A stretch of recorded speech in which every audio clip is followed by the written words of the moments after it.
some time later, as I lay staked out in the desert covered with honey, I wondered if perhaps I'd been a little indiscreet. The Arabs had left, and all I could see was the pitiless, never-ending sand. Oh, hello, Mr. Horne. How Bona?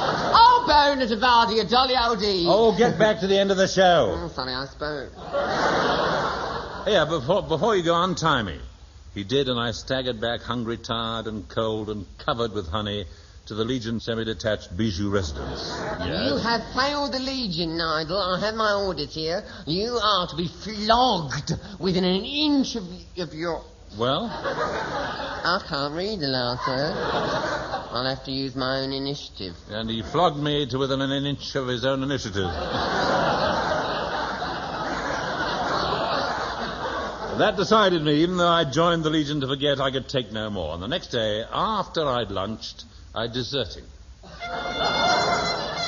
I was informed that every aspect of our work would be investigated by a team of efficiency experts. But it was a bit of a surprise when I went into the rehearsal room last week to find that I wasn't the first arrival. Hello, anybody there? Oh, hello, I'm Julian, and this is my friend Sandy. Oh, hello, Mr. Horne. Oh, very nice. Oh, yes. How Bona to Vardy, a jolly old eek again. Thank you very much. Now, what are you two doing here? We are your actual time and motion study experts. That's right, I've got the time and he goes through the motion. Yes, we're concerned with efficiency, cutting out waste. Take when we did the gas board. We did them, didn't we? Oh, we did the gas yes. board, we watched them, we timed them, and then we made our recommendation. And what was your recommendation? We advised them to switch to electricity. Yeah. Then we was at the zoo for a time. Oh, time and motion at the zoo? Yes, you've got no idea of the waste and inefficiency that goes on. Tell him what we found, Jules. Eh? Go on, tell him. Tell him. No. Tell him. No. Tell him. Go. I don't like to. Go on. Go on, Jules. Tell him what you found in the lion's cage. Go Oh! on, tell him. Oh, no, I daren't. Go on. No, but I will tell you about the aquarium. You would not believe this, Mr. Horne. That aquarium of theirs at the zoo there's nothing in it but fish. You amaze me. All in separate tanks. There's deadly stingrays, electric eels, man-eating piranhas. Hundreds of them piranhas, all swimming about in nice warm water in their own tanks. They were not economical. What did you do? We persuaded the zoo authorities to turn it into an adventure slipper bath. Soap extra, of course. Yes, and the octopus doing the massage. 8 lallies, no waiting. Lovely. I love them. Yes. Lovely, wasn't it? All went for it. Queuing they were. Oh, my goodness me. Queuing they were. So pleased they were with us. You know what they've done? No. The Zoological Society made us fellas. Made us fellows. You amaze me.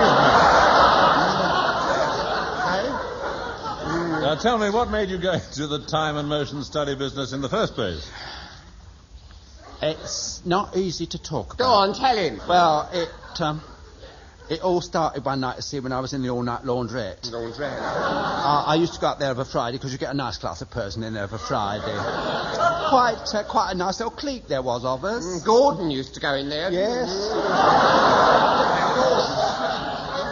And that Mrs. Armitage. Remember Mrs. Armitage, Sam? Oh, yes. Always hung a tea towel over the washing machine. Yes, so you couldn't see her underwear going round. I remember her. Any road up one night.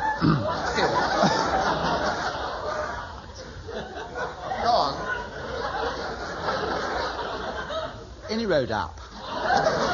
One night it was her turn to buy the coffee, and the sixpence got stuck in the slot, because it was one of them machines where you put your money in and press the button, you can get the tea with the sugar and the tea without the sugar, coffee with the sugar, coffee without, or the hot soup. Well, it always tastes like hot soup with sugar. Yes, it does.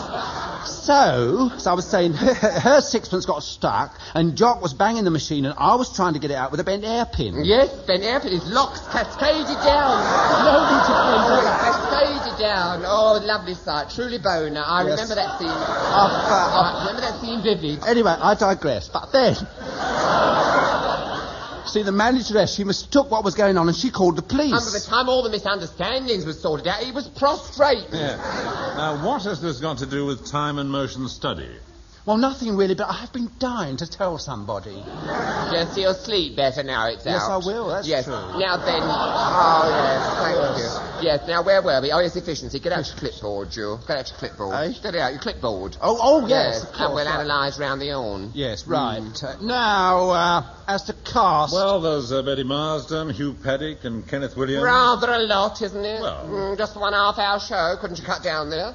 I mean, that Kenneth Williams is obviously a censure. I mean, man of many parts. Some of them his own. Quite. Thank you. I mean, couldn't he do more? Thus releasing the other two for work of national importance.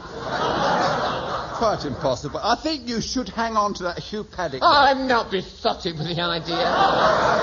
But we'd agreed on one thing, Betty Marsden. Oh, yes, Mr. Horne, you can let her go. Let her go. Yes. And you, Paddock. And Kenneth All Williams. right. Well, that only leaves me. Oh, that's true. In that case, there's not much point in you staying, is there? Well, that's it, Jewel.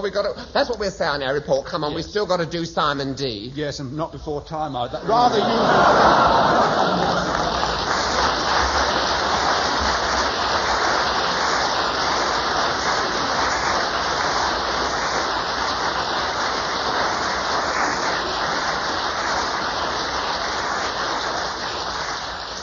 Well, there's only me left now, isn't there, really?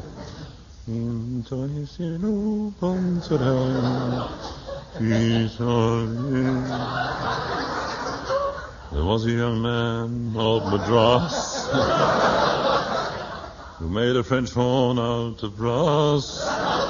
He took a chipati playing Scarlatti and stuck it